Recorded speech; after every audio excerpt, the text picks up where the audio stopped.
y pues vamos a dar estas dos conferencias. Ahorita que Chuy estaba compartiendo al final de su conferencia lo del aguijón de la carne, hoy en la mañana me levanté muy temprano y estaba yo muy inquieto, y en la noche también me levanté muy de madrugada y estaba muy inquieto.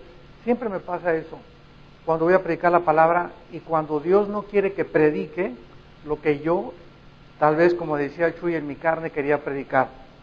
Entonces yo había escogido un sermón, ¿verdad?, para compartir con ustedes hoy en la mañana, pero repito, estaba tan inquieto y yo siento siempre que tengo esa inquietud, que no tengo esa paz en mi corazón, que me está diciendo Dios, eso no es lo que yo quiero que tú compartas. Y siempre le digo a Dios, Señor, tú sabes las necesidades de tu pueblo. Tú conoces los corazones de todos ustedes que en esta mañana van a escuchar esta conferencia y los que a través de los CDs la escuchan. Entonces tú sabes mejor que yo, ¿verdad? Yo no conozco esta iglesia ni los que van a oír, pero tú sabes sus necesidades. Así que por favor pon tus palabras en mi corazón, porque quiero con todo mi corazón compartirles lo que Dios les quiere hablar a ustedes y no lo que yo pienso que es lo bueno. Hay predicadores que agarran un sermón y lo predican en Los Ángeles, en San Francisco, en Seattle, en todos lados, ¿verdad? 2 o 3. ¿Por qué? Porque creen que ese mensaje debe ser para todas las iglesias.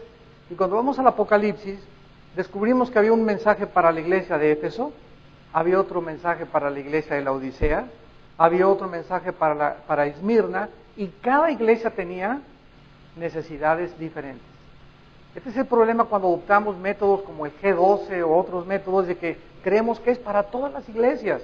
Y cuando le funciona a una iglesia que tiene 10,000, 15,000 personas, todos los pastores creen que esa es la razón por la cual creció la iglesia, porque adoptaron ese método de estudiar la Biblia.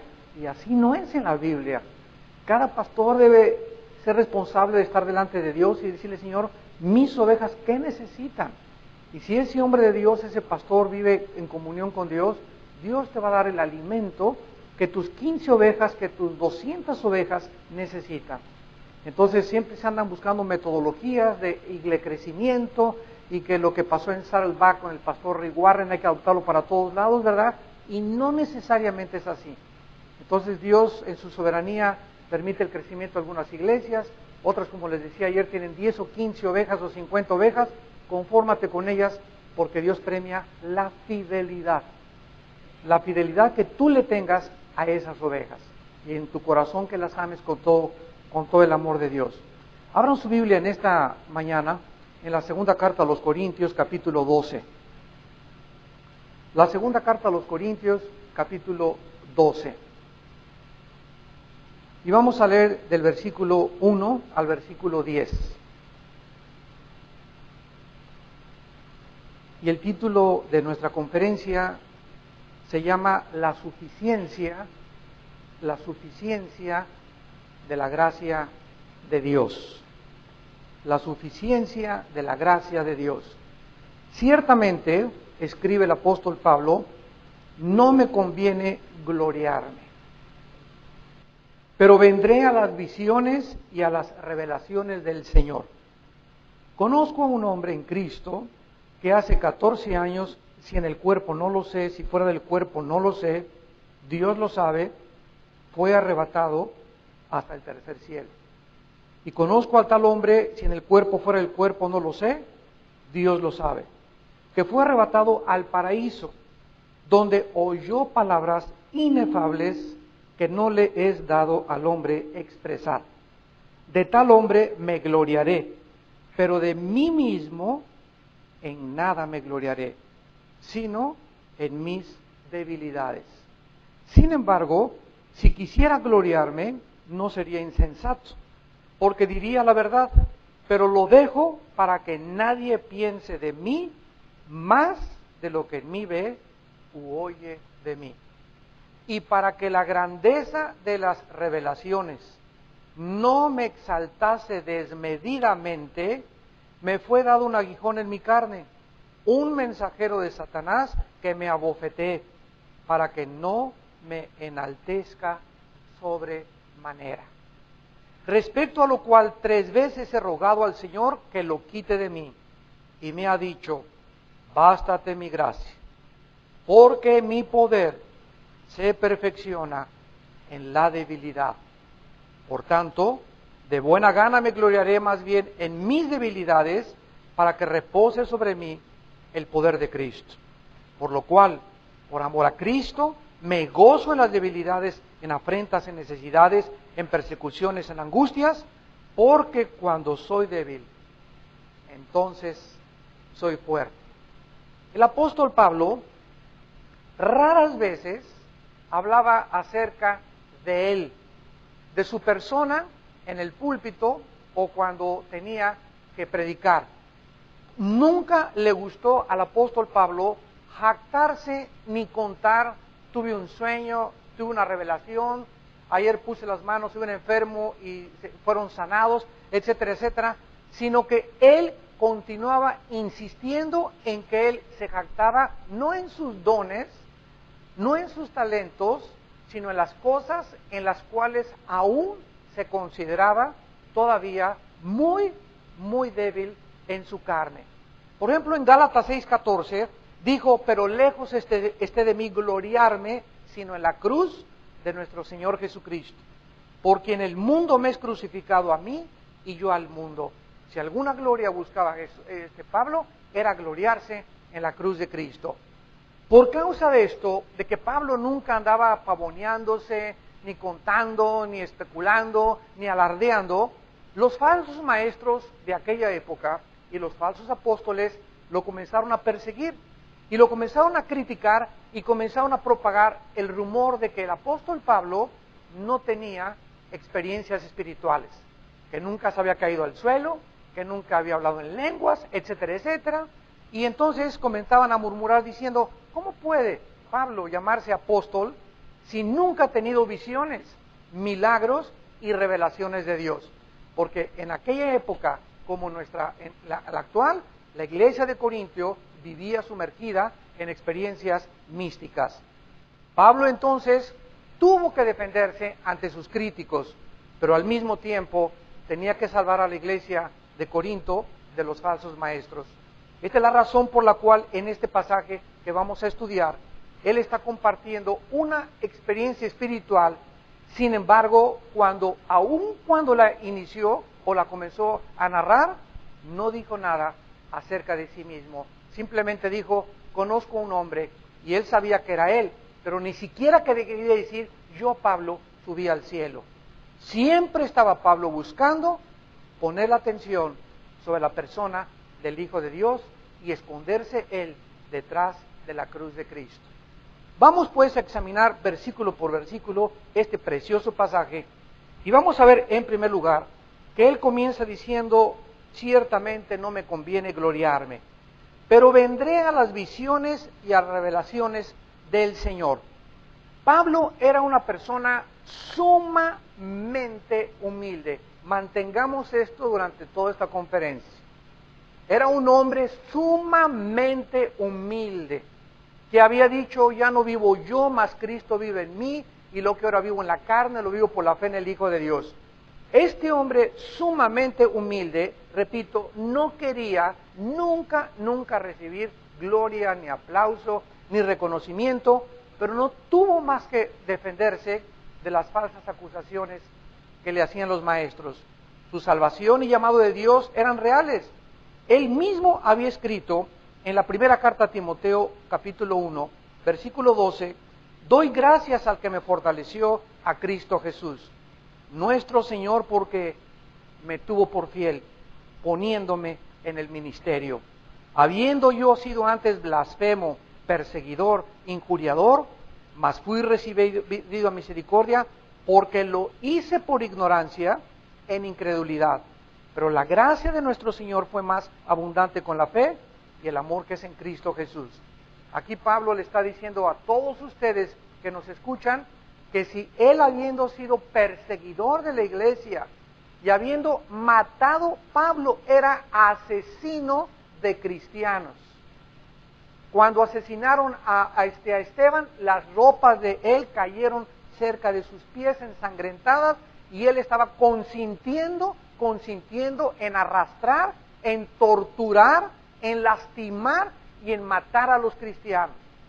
Imagínense ustedes a qué instrumento llamó Dios, cuando él era conocido como el que encabezaba la persecución contra aquellos que seguían a un hombre llamado Jesús de Nazaret. Y si Dios tuvo misericordia de Pablo, y Dios llamó a Pablo habiendo sido lo que él fue en su pasado, ¿no tendrá misericordia de ti? Tal vez tú seas narco, o sea, hayas matado a alguien, o hayas abortado a 3 o 4 bebés, o seas homosexual, o seas lesbiana, no me importa qué pecado tengas, bajo la sangre de Cristo hay perdón de pecados. Entonces, esta es la esperanza que Pablo quería dejarnos. Y continúa en el versículo 2 de 2 Corintios 12, diciendo, conozco a un hombre en Cristo que hace 14 años, si en el cuerpo no lo sé, si fuera del cuerpo no lo sé, Dios lo sabe, fue arrebatado hasta el tercer cielo. Aquí Pablo comienza a narrar una experiencia inimaginable, increíble y maravillosa, pero lo más grandioso de esto es que lo que él está compartiendo aquí le había sucedido 14 años antes. O sea, pasaron 14 años y a nadie le contó que se fue al cielo, que había sido sacado del cuerpo en el espíritu y que había llegado allá al tercer cielo, a la misma presencia de Dios, y en 14 años a nadie le contó lo que había experimentado en el poder del Espíritu de Dios. Y aquí actualmente nos encontramos en un mundo cristiano donde si a alguien anoche se le apareció Juan Diego, comienza al otro día, ¿verdad? Pues anoche tuve visiones y el Señor me dijo y tuve esta experiencia y hablé en lengua santier y comenzamos a tratar de comunicar a todos y darle impresión a todos que si yo me caí al suelo y si me apareció anoche una visión y me habló el ángel, otros escriben ya libros que fueron al infierno, que Jesús se les apareció y les jaló los pies en la cama, etcétera, etcétera, y explotan esta experiencia vendiendo millones de libros por todas partes. Si vemos que en el mundo actual del siglo XXI, la gente no puede aguantarse tener una experiencia espiritual para propagarla inmediatamente y además hacer negocio con esa experiencia, podemos nosotros comprender la humildad de Pablo, que 14 años pasaron sin que a nadie le haya contado lo que había experimentado. Parece Dios, ¿verdad?, que Dios le permitió esta experiencia 1 o 2 años antes de sus viajes misioneros, porque Dios le estaba preparando, como lo vamos a ver a la mitad del mensaje, lo estaba preparando para el ministerio tan difícil al cual Él lo había llamado. En Hechos 9, 15 al 16, Jesús le dijo, el instrumento me es este para que sufra. No se imaginan cuánto va a sufrir este hombre para la obra a lo cual lo he llamado. Amados en Cristo, cuando Dios nos llama al liderazgo, es la profesión. Hicieron una investigación hace poco que la profesión, le llamo así, ¿verdad?, pero lo que es el pastorado es más difícil que ser doctor, que ser político, que ser licenciado, que ser científico, que ser físico matemático, que ser boxeador, que ser futbolista.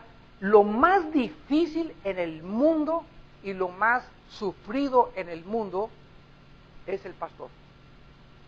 Y esta es la razón por la cual se están produciendo pastores al vapor. Porque antes de que Dios llame a alguien, tiene que haber un periodo de preparación. Y en ese periodo de preparación para el pastorado, esa persona tiene que demostrar lo siguiente, que está hecho a prueba de balas.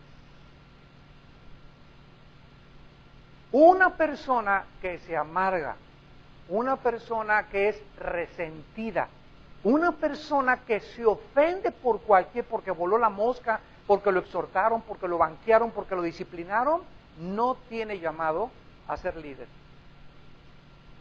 Porque a los que Dios llama a estar al frente, tienen que ser personas que perdonen 70 veces 7. Tienen que ser personas a prueba de amargura, a prueba de rencor, a prueba de traiciones, a prueba de desilusiones, a prueba de calumnias, a prueba de crítica. Y después de que reciban todas estas cachetadas y misiles y balazos del mundo, esa persona tiene que seguir con sus ojos puestos en Jesús. Este tipo de personas no ve, vas a ver, me la vas a pagar, ¿verdad? Hablaste de mí hace un año y tú me hiciste esto, ¿verdad? Y tú me hiciste esto hace 4 años. Esas personas tienen sus ojos en Jesús, no ven nada absolutamente alrededor, por lo cual pueden caminar sobre las aguas, sin hundirse. Porque el cristiano que se desanima es el cristiano que no puede ser usado por Dios. Un cristiano desanimado es un cristiano derrotado. No podemos darnos el lujo de desanimarnos. Puesto nuestros ojos en Jesús, considerar aquel que sufrió tal contradicción de pecadores para que vuestro ánimo no se caiga hasta desmayar. Pablo narra que él fue sacado de su cuerpo porque dice, si en el cuerpo no lo sé, Dios lo sabe, sabemos nosotros que él había escrito, ¿verdad?, que la carne y la sangre, 1 Corintios 15:50, no pueden heredar el reino de Dios. Entonces, en este cuerpo que tenemos de carne y sangre, que está limitado a las 4 dimensiones en que vivimos, no podría ser sacado de las dimensiones en que vivimos y ser trasladado al tercer cielo, a donde Pablo fue llevado. Entonces, Pablo, ¿verdad?, fue sacado espiritualmente de su cuerpo y subió hasta el tercer cielo, donde se encontraba Dios. Nosotros encontramos en la Biblia que en el Antiguo Testamento el profeta Isaías tuvo una experiencia similar en el capítulo 6. Fue sacado de su cuerpo Isaías y llegó hasta el templo donde se encuentra sentado el rey, el juez cósmico, el soberano del universo. Hasta ese lugar fue llevado el profeta Isaías. Encontramos otra experiencia también en el apóstol Juan, en Apocalipsis 4, versículo 1. Juan estaba en Patmos, encadenado, de 85, 90 años de edad, caminando por todos lados, y ya podría haber estado, y yo por eso fui cristiano, y miren cómo acabé, ya ni correos ni electrónicos me manda nadie, ya nadie me hace caso, ya nadie me habla por el iPhone, ya nadie me manda un saludo, no tengo familia, no tengo hijos, todos me han abandonado, mis amigos. Pero Juan no se encontraba, después de haber sufrido lo que sufrió, en esa situación ni con esa actitud. Se encontraba ahí en la isla de Patmos, caminando por el mar, encadenado. Cuando los exiliaban, el gobierno romano les dejaba la misma ropa. O sea, al reo que desembarcaban en la isla, ahí lo dejaban vestido con las mismas vestiduras y nunca podía cambiarse porque estaban encadenados. O sea que se hacían en su excremento, en su orín, ahí mismo en sus ropas, y morían, ¿verdad? No duraban mucho tiempo, porque comenzaban a apestar y no se podían ni acostar porque no podían quitarse las cadenas. Así se encontraban los exiliados en la isla de Patmos. Y en ese momento voltea y oye una voz que le dice, yo soy el que estuve muerto, mas he aquí que vivo por los siglos de los siglos. Y comienza Dios a sacar a Juan de su cuerpo, se lo lleva al cielo y desde el cielo le dice, quiero que mires lo que va a pasar dentro de los próximos, tal vez, 2000 años en el planeta Tierra. Entonces Juan también fue sacado al igual que Pablo, pero a Juan no se le dio un aguijón en la carne porque solamente podía jactarse con los pajaritos y con los peces, ¿verdad? No había nadie de quien presumir en la isla de Patmos, pero a Pablo le aguardaba un ministerio muy poderoso todavía. Veamos a continuación que este lugar donde Pablo fue arrebatado, él le llama de 2 maneras. Dice en el versículo 2, el tercer cielo. Y dice en el versículo 4, el paraíso. Aquí sabemos entonces que no se refería al lugar que Cristo le dijo al ladrón junto a la cruz. ¿Se acuerdan cuando Jesús estaba muriendo? Se volteó con el ladrón que fue salvado y le dijo, hoy estarás conmigo en el paraíso. Y sabemos que cuando Cristo murió, descendió al centro de la tierra. Porque en Mateo 2 él dijo que como Jonás estuvo en el vientre del pez 3 días y 3 noches, así el Hijo del Hombre tenía que estar en el centro de la tierra. Entonces el paraíso se encontraba en el centro de la tierra, en un lugar que se llamaba también el seno de Abraham, donde todos los espíritus, desde Adán hasta Cristo, descendían al centro de la tierra, y en el Antiguo Testamento se usó la palabra Sheol. Sheol significa en el hebreo el lugar de los muertos o el lugar de la sepultura. Entonces, cuando Cristo desciende abajo al ladrón, se lo lleva con él ahí en el paraíso. Pero cuando Cristo resucita de entre los muertos, dice en Efesios 4, subiendo a lo alto, se llevó cautiva a la cautividad. Todos los que se encontraban en el paraíso, se los llevó hasta el tercer cielo y de Cristo a nuestros días. Cuando un cristiano se muere, ya no desciende al paraíso en el centro de la tierra, sino al paraíso, porque la palabra paraíso significa, apúntalo, lugar de descanso. Lugar de descanso. Entonces, el lugar de descanso estaba en el centro de la tierra, porque la sangre no había sido presentada ante el altar de Dios, y ahora de Cristo en otros días, ausentes del cuerpo, presentes en el Señor. Dice Pedro también, el Señor me ha declarado que debo de abandonar el cuerpo dentro de muy poco tiempo. Entonces Pablo es llevado hasta el tercer cielo. Esto nos habla de que ¿cuántos cielos hay? Hay 3 cielos, de acuerdo a la Biblia. El cielo de la atmósfera hacia abajo, y es el lugar donde actúa Satanás.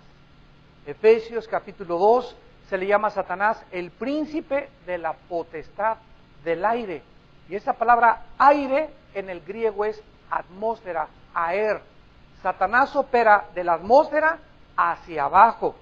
Después de la atmósfera sigue el cielo cósmico, los planetas, las galaxias, los millones de estrellas, y después del segundo cielo se encuentra hasta arriba el Altísimo. Por eso se llama el Altísimo, porque debajo, arriba de Dios ya no hay nadie. Él está sobre todo principado, sobre toda potestad, sobre todo dominio, y cuando siempre yo tengo algún problema, siempre pienso en Dios. Me encanta pensar en Él como el Elión, así se llama en hebreo, el Elión, el Altísimo. Señor, tú estás arriba de mis problemas, arriba de los secuestradores, arriba de los gobernantes, arriba de mismo Satanás, arriba, no hay nadie arriba de ti, Señor, y tú estás en mi corazón también. Qué maravilloso pensamiento, ¿verdad? Cuánto aliento nos puede dar en nuestra vida, que ese Altísimo vive dentro de nosotros.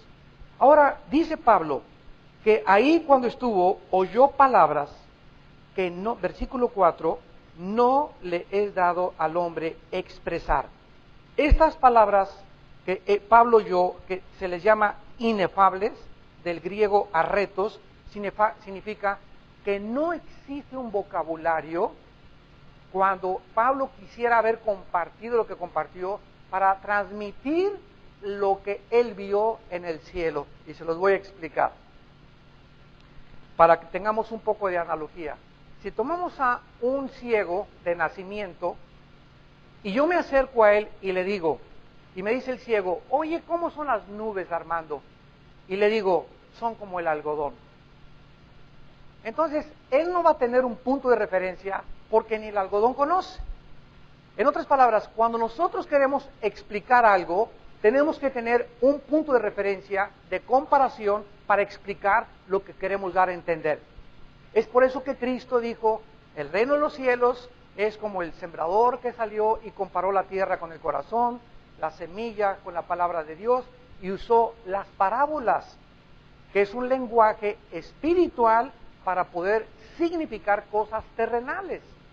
Entonces, se tenía que usar algo de la tierra para que lo usáramos de referencia para entender las cosas que están en el cielo. Entonces, el ciego no me puede entender cuando yo le digo, pues las nubes son como el algodón, porque no existe un punto de referencia para que él me diga, ah, pues sí, ¿verdad? El algodón es blanco y así suavecito, hacíanse las nubes. Se queda en chino, ¿verdad?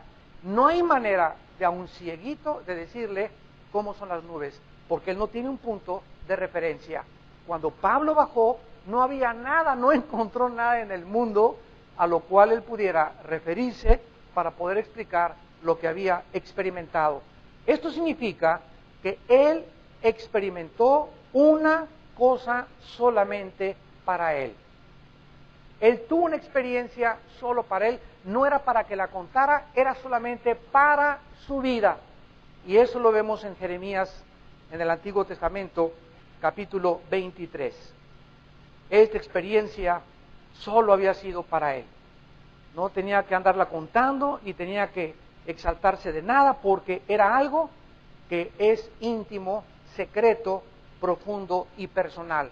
Y así debe de ser nuestras experiencias con Dios. Íntimas, secretas, profundas y personales.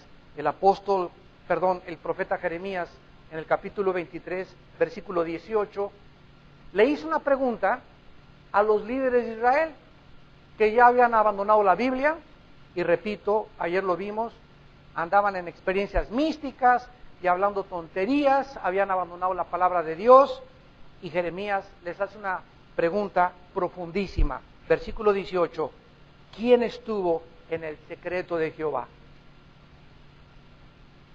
Es una pregunta que tú tienes que contestar y que yo tengo que contestar. Muy bien, para poder contestar esto, necesitamos saber a qué se refiere el secreto de Jehová. Y el secreto de Jehová, tanto en el Antiguo como en el Nuevo Testamento, es el lugar secreto, lógico, donde nosotros tenemos comunión con Dios en la madrugada o en las mañanas, de preferencia. Jesús se levantaba a las 4 o 5 de la mañana, Marcos 1:35, aun cuando no ha amanecido, para estar con su Padre, para cargar las pilas, para fortalecerse, para recibir dirección. Él que era el Hijo de Dios.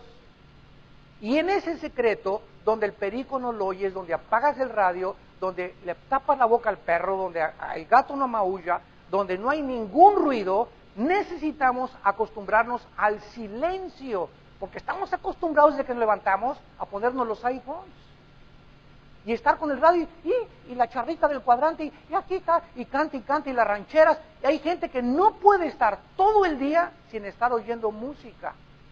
Y necesitamos acostumbrarnos a vivir en el silencio lo más que... No digo que sea malo escuchar música, pero por favor no todo el día. Entonces necesitamos en las mañanas escoger un tiempo donde podamos escuchar en el silencio, discernir, ser sensibles a lo que Dios nos quiere decir. Y ahí en ese silencio, con la Biblia enfrente de ti, en oración delante de ti, van a suceder dos cosas. Mira lo que dice el versículo 18. Ahí vas a ver. Ahí vas a ver y ahí vas a oír su palabra. A ver, explíqueme eso, hermano. ¿Cómo que voy a verla? ¿Qué? ¿Me va a mandar un video el Señor? No. Cuando estamos en ese silencio con Dios, vas a ver espiritualmente en tu mente, vas a tener muchas imágenes en tu mente, donde vas a poder ver la palabra que has memorizado, en mi casa y mi padre hay muchas moradas, voy a preparar lugar por ustedes, y comienzas a percibir en tu mente, en el cielo, en el tercer cielo, comienza a entrar tu paz, porque está sonando en el secreto de Jehová, y comienzas a ver las cosas que Dios quiere que veas para tu propia vida personal. Y ahí vas también a oír lo que Dios te quiere hablar. No a través de un profeta, te va a hablar a través del Espíritu Santo, porque es el Espíritu Santo el que nos guía a toda la verdad. Y por eso se llama Espíritu Santo, porque si no hay santidad ni pureza en tu vida, Dios no te puede dirigir. ¿Quién estuvo en el secreto de Jehová y vio y oyó su palabra? ¿Quién estuvo a su palabra atento y la oyó? Versículo 22. Si ellos hubieran estado en mi secreto, habrían hecho oír mis palabras a mi pueblo, lo habrían hecho volver de su mal camino y de la maldad de sus obras. ¿Saben algo? Se los digo con todo mi corazón, he viajado durante 30 años en casi todo Centroamérica, Sudamérica, algunas partes de Europa, Estados Unidos, y durante todos estos años que he compartido la palabra de Dios, cada vez encuentro menos pastores con amor por su rebaño. Todos buscan ahorita, miren, en Jerusalén el cristianismo se convirtió en una religión. En Grecia el cristianismo se convirtió en una filosofía. En Europa se convirtió en una cultura y en Estados Unidos se ha convertido en una empresa. Y esto es increíble a la luz de lo que tenemos nosotros aquí en la palabra de Dios. Cada vez hay menos pastores que verdaderamente tengan un corazón que de veras amen a sus ovejas. Los motivos por los cuales se encuentran sirviendo a Dios son motivos equivocados. O quieren, como decíamos, oímos hace unos momentos, ser famosos o tener un programa de televisión. Ahora, si Dios nos pone la televisión, pero nosotros no lo buscamos, pues ya depende de la soberanía de Dios, ¿no? Pero no estamos buscando nosotros proyectarnos o hacernos famosos, porque esto no le agrada a Dios. Dice Jeremías, no busques grandezas para ti. No busques grandezas para ti. Si Dios te quiere exaltar, que te exalte, pero no busques exaltarte por medio de ti mismo. Ahora regresamos a Corintios y vemos que Pablo, dice el versículo 5 y 6, rehúsa jactarse de su experiencia. De tal hombre me gloriaré, pero de mí mismo en nada me gloriaré, sino en mis debilidades, y si quisiera gloriarme, no sería insensato, porque diría la verdad. Pero lo dejo para que nadie piense más de mí, de lo que en mí ve u oye de mí. Pablo rehusó jactarse y actualmente vivimos una época donde la mayor parte de las personas que reciben dones y diversos repartimientos del Espíritu Santo lo usan para hacerlo en público, para hacer circo, maroma y teatro. Miren, hermanos, Dios nos manda orar por los enfermos y es la única vez que se nos manda en Santiago 5. Es la única vez en el Nuevo Testamento donde se nos manda orar por los enfermos. Pablo ya no pudo sanar ya después, ni sanó a Teófilo tampoco, ¿verdad? Ni Epafrodito. Y en Santiago 5 dice, si alguien está enfermo, llame a los líderes, a los pastores. Y ellos, o sea, arrancamos Santiago 5 o lo dejamos en la Biblia. ¿Obedecemos o no obedecemos? ¿Alguien está enfermo? Llamen a los pastores. No dice, hagan un podium de aquí para allá y pongan testigos y digan, ahora este señor, para la gloria de Dios, se le sanó el juanete del pie y le sanaron esto y el otro. A ver, dele gloria a Dios, sí, la gloria a Jesucristo. ¿Cuál gloria a Jesucristo y cuál gloria a Dios? Toda la gente ve la gloria en el hombre, o sea, exhiben y le dicen a la gente, miren cómo yo soy el instrumento de sanidad. Y a todos los que se están sanando, los exhiben como si fuera un circo.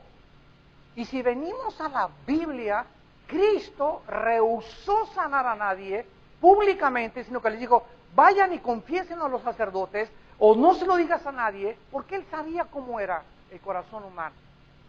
Pero ahora se está haciendo un circo, o sea, se exhibe, se hace algo, campaña de sanidad. ¿Quién no va a llenar un estadio con 15,000 personas? ¿Quién no está enfermo? Todos queremos la sanidad. Pero esa no es la manera como Dios estableció que se hiciera la sanidad. ¿Pero por qué se hace así? Porque deja lana. Porque mientras más gente, más ofrendas y más charolazo. Pero eso es lo que estábamos hablando y lo que tenemos que combatir ardientemente. No es la forma como Dios lo hace. Dios quiere que lo hagamos a nivel local en la iglesia, no en despliegues públicos de exhibir nuestros dones. En la primera carta a los Corintios, capítulo 12, Pablo se los dijo a los corintios y nos los dice a nosotros. Versículo 4 en adelante. Hay diversidad de dones, pero el Espíritu es el mismo. Hay diversidad de ministerios, pero el Señor es el mismo. Hay diversidad de operaciones, pero Dios que hace todas las cosas es el mismo. Pero a cada uno, no hay un cristiano que no tenga dones. Yo recuerdo hace muchos años, cuando iniciaba mi ministerio, que me hacían pasar al frente, me decían, Armando, habla la boca, saca la lengua, habla en lenguas, habla así, y así le hacía yo, me decía, no, y llegaba un hermano y me jalaba así con las manos de la lengua así, me hacía así, y yo quita la mano, me estás lastimando, y decía, pues así tienes que hablar en lenguas, saca la lengua y habla en lenguas. Y el que no hablaba en lenguas, llegó inclusive a enseñarse que no tenía el Espíritu Santo. Y entonces vino a mi mente la vida, Billy Graham, ¿verdad? Fue un hombre que fue usado por Dios, nunca habló en lenguas. Luis Palau nunca habló en lenguas. D.L. Moody nunca habló en lenguas. David Moffat nunca habló en lenguas. Hudson Taylor nunca habló en lenguas. Y comencé a pensar en los grandes hombres. Charles Spurgeon nunca habló en lenguas. Charles Finney nunca habló en lenguas. Y comencé a pensar en todos los grandes misioneros y hombres que Dios usaba en el pasado, y ninguno de ellos habló en lenguas.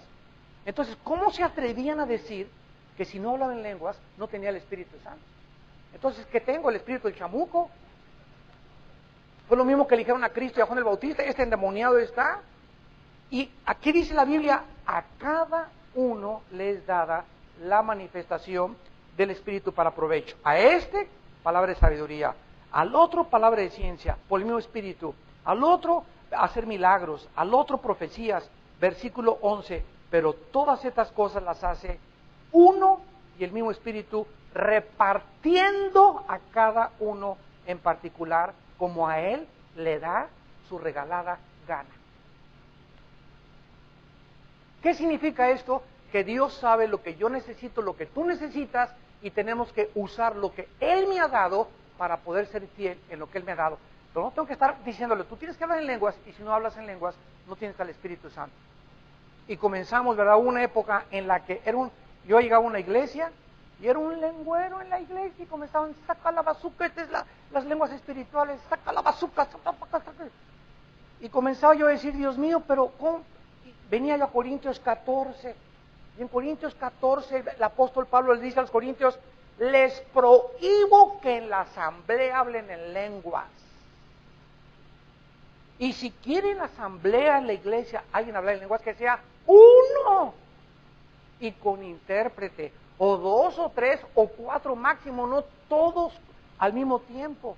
Y si no hay intérprete, por favor, no hablen en lenguas.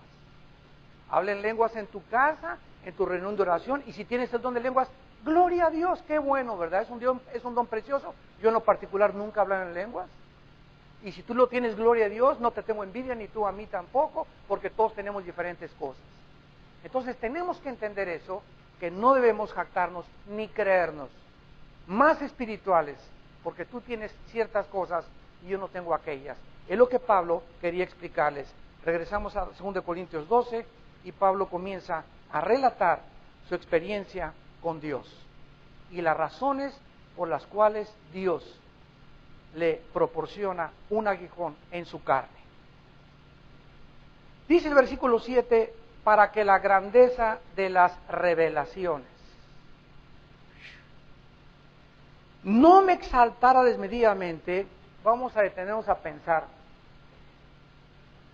¿Pablo exaltarse? ¿Pablo podría tener el potencial de envanecerse y enorgullecerse? ¿No era este el gran apóstol humilde de Dios, que había sido azotado, que había sido perseguido, calumniado, que los falsos maestros y apóstoles lo perseguían como perros bulldog detrás de él?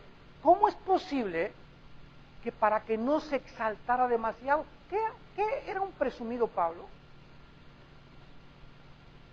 Entonces, ¿por qué Dios consideró que aun cuando Pablo era lo que era, le tuvo que proporcionar un dolor? Un mensajero de Satanás. No sabemos qué tipo de enfermedad tenía Pablo. Muchos dicen que eran los ojos, porque en Gálatas se escribe, mirad con cuán grandes letras os escribo, pero era algo que le proporcionaba dolor físicamente, porque era en la carne, no era un aguijón en el espíritu, era en su carne. Y este aguijón, ¿verdad? Esta palabra escolop significa una punta afilada que hiere como una espina. Mensajero es ángelos en el griego, que se refiere a un demonio. Carne es la naturaleza corrompida, y que me abofeté, la palabra colapiso, que significa golpear con el puño. Pablo tenía algo que continuamente le producía dolor en su cuerpo. Y este algo que continuamente Pablo experimentaba, lo estaba manteniendo equilibrado para no exaltarse. O sea, Dios lo puso en la balanza y dijo, si a Pablo lo dejo con esta experiencia, aunque él no la cuente, el hecho de que él sepa que estuvo conmigo en el cielo, hay la probabilidad todavía, porque no somos querubines, de que pueda exaltar. Y Dios en su sabiduría le manda un contrapeso para que Pablo siga en toda su vida cristiana así, equilibrado. El dolor hacía contrapeso para lo que Dios le había dado, porque al que mucho se le da, mucho se le va a pedir. Pablo necesitaba este aguijón para que nunca pensara que era mejor que otro hombre. Tenía siempre que pensar y recordar que lo que tenía, que lo que tenemos es por pura gracia. Nunca podemos jactarnos ni del color de ojos, ni el color de nuestra piel, ni del dinero, ni el coche que tienes, ni la casa que tienes, ni los talentos que tienes, ni los dones que tienes, ni la voz de soprano que tienes, ni la voz de tenor que tienes. No podemos en ninguna cosa gloriarnos o llegarnos a creer y sobre todo ser presuntuosos, porque eso no le agrada a Dios. Este aguijón iba a ser su contrapeso espiritual. Ahora es interesante que Pablo le pidió a Dios 3 veces que se lo quitara. Le rogó: Señor, quítamelo, por favor, Señor. Señor, quítamelo, Señor, quítamelo. Sin embargo, Dios no le contestó esta oración, y quiero darles 3 razones a los que las quieran apuntar por qué Dios le dio un aguijón a Pablo. Número 1, el versículo 7 dice: para que la grandeza de las revelaciones no me exaltara desmedidamente. Número 1, Dios lo quería proteger del orgullo espiritual. Esta es una revelación asombrosa, insisto, porque Pablo dijo: con Cristo estoy juntamente crucificado. Esto nos demuestra el profundo grado de corrupción de nuestra naturaleza humana. Por lo que jamás, por más santo que me crea y por más que haya ido al cielo anoche con Dios, no podemos nunca confiar en nuestra carne. Por eso les decimos a nuestros pastores: nunca un pastor le da consejería a una mujer. Nunca un pastor, a menos que esté con su esposa, le da consejería a una mujer sola. Nunca un pastor o un líder se sube a una mujer a su coche, y menos cuando está lloviendo. Hermanita, que a mi casa te pago el taxi, y más cuando es una muchacha joven. Nunca un pastor acepta una invitación a entrar a una casa donde solamente esté una mujer. Nunca, jamás. ¿Por qué? Hermano, yo hablo en lenguas y anoche me fui al cielo y soy espiritual. No importa, la carne es débil. El espíritu está presto, pero nuestra naturaleza corrompida la tendremos hasta el último momento que estemos a punto de morir. Ahí en el hospital, y cuando estás en el hospital, ¿verdad?, ya agonizando, va a pasar una enfermera y te van a hacer así los ojos. Están hipócritas. La carne es la carne. No te hagas el mustio ni te llames San Crisóstomo. Esta es una lección increíble. Por eso dice Pablo en Filipenses 3, somos de los que no confían en la carne. No podemos más que ponernos cercos de protección. ¿Cómo puedo yo evitar caer en el adulterio? Como hace poco en nuestra iglesia les comento, unos pastores acaban de caer en adulterio después de 20 años de ministerio, 22 años de ministerio. ¿Por qué? Porque tenía 2 o 3 años coqueteando con las chavas y echándole los perros a otras que no eran su esposa, y permitiéndose en sus ojos imágenes de mujeres que no eran su esposa.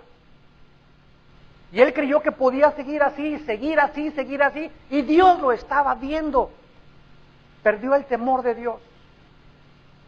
Comenzó a creer que Dios no lo veía y a permitirse ciertas libertades. Y dice el Salmo 139, tú has conocido mis pensamientos desde lejos. Dios sabe las intenciones de nuestro corazón y los pensamientos que tenemos en nuestra vida. Y por ello Dios va apuntándolos. Ayer te guaché y te vi, ayer te vi, y te comienza a apuntar, y no hay arrepentimiento, y no hay la sangre de Cristo efectuando el lavamiento que diario tenemos que tener, y el pecado crece, y crece, y crece. Y cuando caes en adulterio, cuando una muchacha cae en fornicación con su novio, no caen de la noche a la mañana. Ya estabas preparado meses antes psicológicamente. Nadie cae de la noche a la mañana como Sansón. Llegó el momento en que no supo que el espíritu lo había abandonado. Entonces, esta es la razón por la cual Pablo dice, para que no me exalte, necesitaba algo que lo atormentara físicamente, porque la naturaleza caída es carne. ¿Saben ustedes que Satanás es el director de alabanza que más cerca estuvo de Dios? Yo siempre me pregunto eso. Estuvieron cerca de Dios, la tercera parte de los ángeles, lo vieron a Dios. Nosotros no lo vemos. Dios escogió, antes de crear al ser humano, a un grupo de seres llamados los ángeles, que lo vieran. Ellos no caminaban por fe, caminaban por vista. Y viene la caída, y Dios crea una raza que somos nosotros, y nos dice, a estas criaturas no voy a dejar que me vean nunca, más que algunas excepciones, porque quiero que caminen creyendo a través de mi palabra sin verme. Esa es la fe. Y por eso a ellos se les pidió más, porque ellos lo vieron y no hubo perdón. Y para nosotros sí hay perdón. ¿Nunca te has preguntado eso? ¿Por qué Dios no perdonó a los ángeles y a nosotros sí nos perdonó? Porque ellos lo veían y nosotros no lo hemos visto. Y Pablo llegó al mundo, Cristo llegó al mundo y dijo, bienaventurados los que no me han visto y han creído. Dichosos son aquellos que no han visto y han creído. Porque caminamos por fe y no por vista.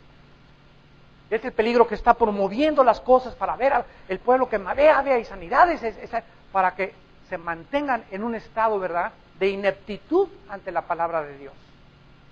Ahora Dios le dice a Pablo, bástate mi gracia. Después de que Pablo le ruega 3 veces a Dios, Dios le contesta, bástate mi gracia. La segunda razón por la cual Dios le dio el aguijón a Pablo es porque le quería revelar su gracia. Muy bien, ¿qué es la gracia? ¿Qué significa bástate mi gracia? ¿Qué acaso no somos salvos por gracia? Claro, ¿verdad? O sea, Pablo ya había conocido la gracia de la salvación. Lo vimos en Timoteo, le doy gracias a Dios por la que me escogió y me llamó. Pero hay 2 tipos de gracia, apúntenlo por favor. La gracia salvífica, que es la que Dios usa para salvarnos, Efesios 2, 8, 9, y la gracia santificante, que es el poder que Dios nos da todos los días para que podamos hacer su santa voluntad.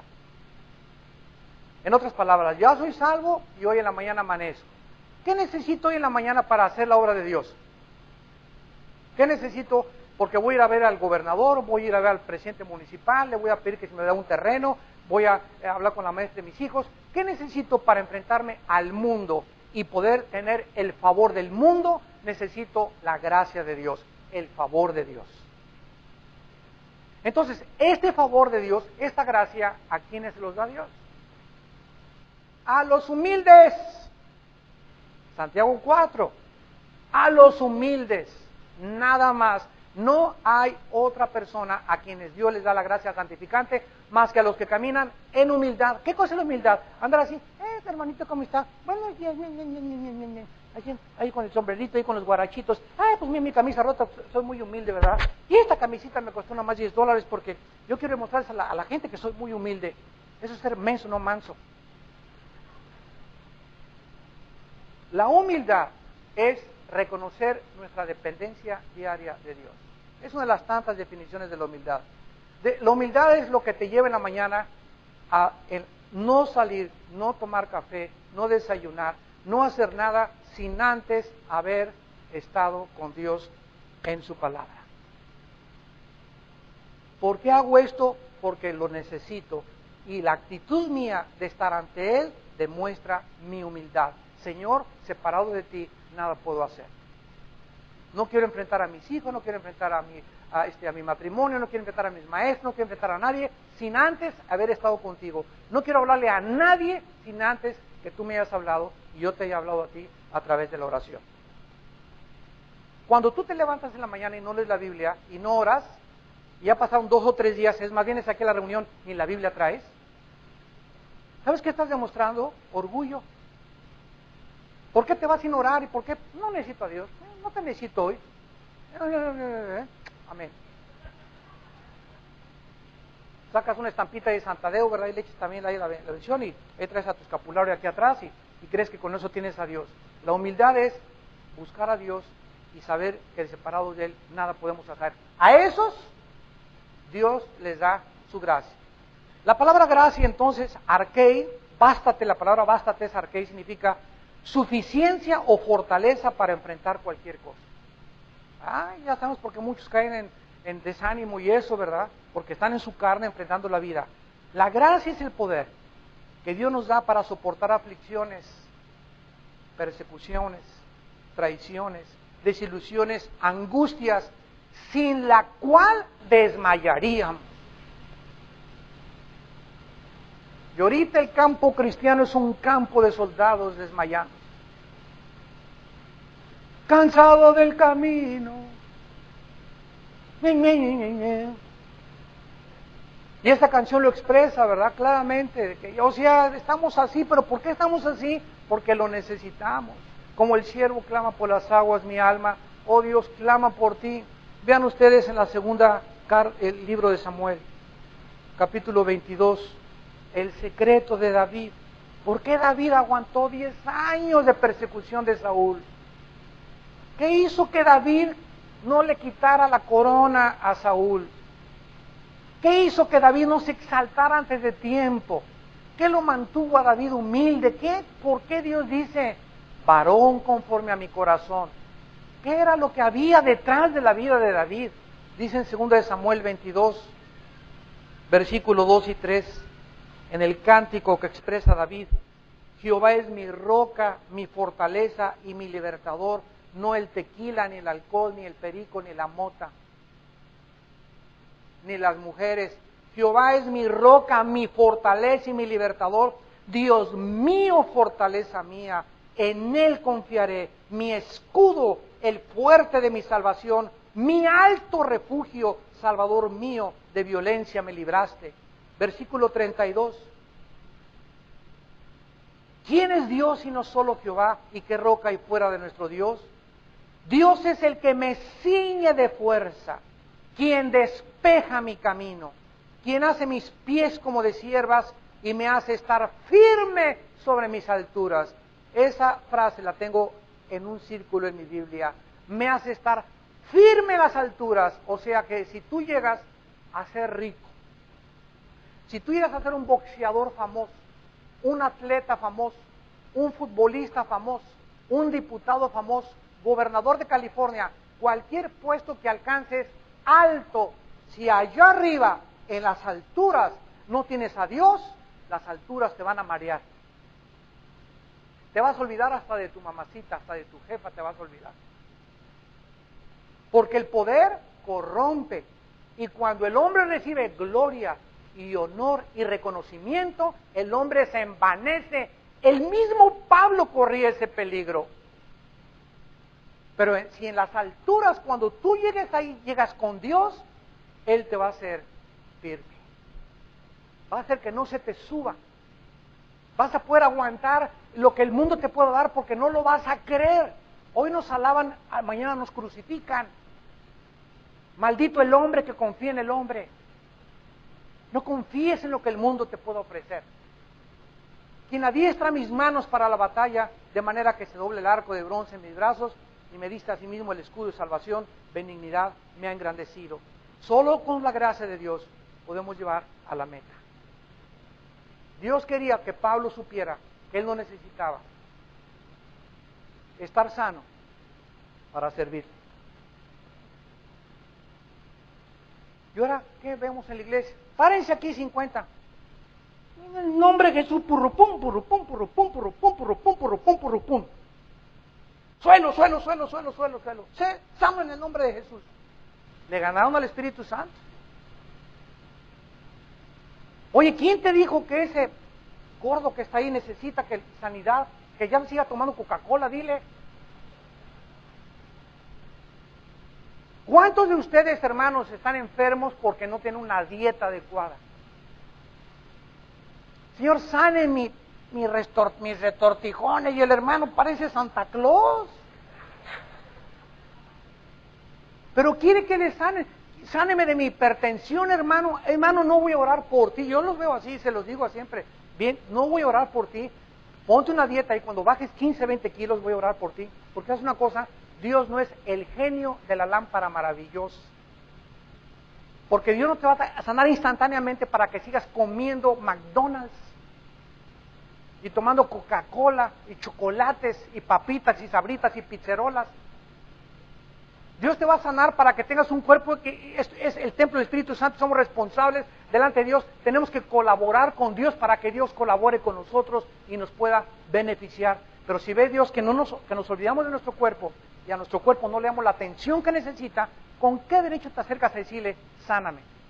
¿Y con qué derecho los sanadores creen que todo el mundo necesita sanidad? Hay otros que están enfermos porque están bajo la disciplina del pecado. Dios los tiene bajo disciplina. ¿Y quién soy yo para ser sano? Y ya, al suelo, ya fue sanado. Va a estar peor su situación. Nos hemos vuelto dioses. Tenemos que regresar a la Biblia y entender que muchas veces Pablo, Dios no lo sanó, porque había un propósito mucho más elevado que Dios consideró que este hombre necesitaba dolor físicamente. Y en tercer lugar, Dios quería perfeccionar en Pablo su poder, para que mi poder se perfeccione. Esto es muy profundo. En tu debilidad. Dios anhela que experimentemos su poder. Pues mientras más débiles e inadecuados e incapaces nos sintamos, más oportunidad tendremos de experimentar su poder. Déjenme darles un ejemplo rápido. Lupita, hermana, ven y ayúdanos en la escuela dominical. Ay, hermano Alducin, yo no sé enseñar y me da mucho miedo los niños también. Bueno, eso es Lupita en la carne, la que está hablando. Pero ¿sabes qué, Lupita? Tú no sabes que el poder de Dios radica en ti. Ven y acepta y créele a Dios que Él te va a ayudar a poderles enseñar a los niños. Y cuando estés enfrente de los niños, te vas a descubrir que no eres tú, que algo te tomó y que de repente salieron palabras que ni siquiera habías pensado que tenías y comienzas a hablar o escribir cosas. ¿Por qué? Porque el poder de Dios te está tomando y te está demostrando que mientras más débil te sientas e inadecuado, más grande se gloria Él. Pero sigue Lupita, gracias hermanos, y me decían a mí la teacher. Yo puedo todo lo que puedo, ¿verdad? Yo les digo una cosa, después de 31 años de predicar el Evangelio, cada vez que subo aquí, sí, me siguen temblando las rodillas. Y me sigo sintiendo nervioso y me pongo a orar, Señor, y yo no quiero subirme, no sé qué decir si tú no me ayudas. Y siempre dice Dios, ¿verdad? Pon mi palabra por delante y yo la respaldaré. Pero necesitamos entender que el poder de Dios se manifiesta en nuestra debilidad. El poder de Dios se perfecciona entre nosotros no cuando nos sentimos fuertes, ni cuando nos sentimos capaces o inteligentes, sino cuando reconocemos nuestra incapacidad, nuestra debilidad. Padre, soy débil, no quiero salir con Pepe porque me está manoseando, Señor. Ya le voy a decir que ya, entonces como reconozco que soy débil y no, si yo me voy a aguantar, no te vas a aguantar, no es cierto, muchachita, no es cierto, vuela de los dientes. No salgas con un muchacho que te pone las manos encima. ¿Por qué? Porque eres débil. No sigas viendo a tu secretaria porque eres débil. Pero como te sientes fuerte, crees que no va a pasar nada. Y eso se llama tentar a Dios. Y cuando reconocemos lo débil que somos, lo incapaces que somos, dependemos más del poder de Dios. ¿Y a quiénes da Dios su gracia? Repito, a los humildes. Y terminamos con la respuesta de Pablo. ¿Qué dice Pablo a esto después de que oye que Dios le da 3 razones para no sanarlo? Y dice Pablo, versículo 10, por lo cual, por tanto, de buena gana me gloriaré, versículo 9, más bien en mis debilidades, para que repose sobre mí el poder de Dios. La palabra reposar es la palabra clave. Es la palabra griega episkeno, que significa hacer una tienda de campaña. Hacer una tienda de campaña. ¿Qué estaba diciendo Pablo? La idea que es que la gloria, el Shekinah de Dios, en el Antiguo Testamento reposaba sobre el tabernáculo, ¿verdad? Que era una tienda de campaña.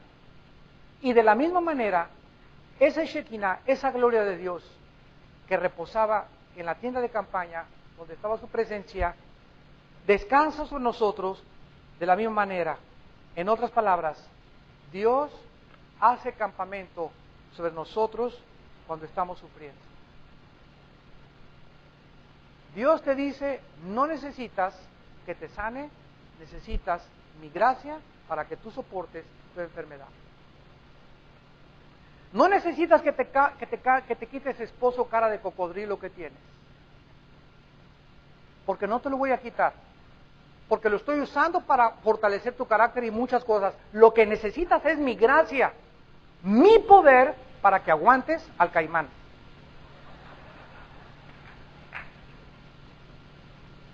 No necesitas que te quite esa esposa. Ahí no le digo ningún nombre. Si no, la salida, no duermo en la cama hoy en la noche. No necesitas que te quite esa mujer, ¿verdad? Lo que necesitas es mi gracia para poder ayudar a soportarla y aguantarla. Es lo que necesitamos. No necesitas cambiar de trabajo y ese jefe que necesitas mi gracia para soportar a tu papá, para soportar a tu jefe de trabajo, para soportar al mundo que nos rodea, porque separados de él, nada podemos hacer. Gracias por tu palabra, Señor. Señor, damos gracias por tu palabra. Oh Dios, enséñanos a depender más y más de ti. A que entendamos que separados de ti, nada, cero, nada podemos hacer.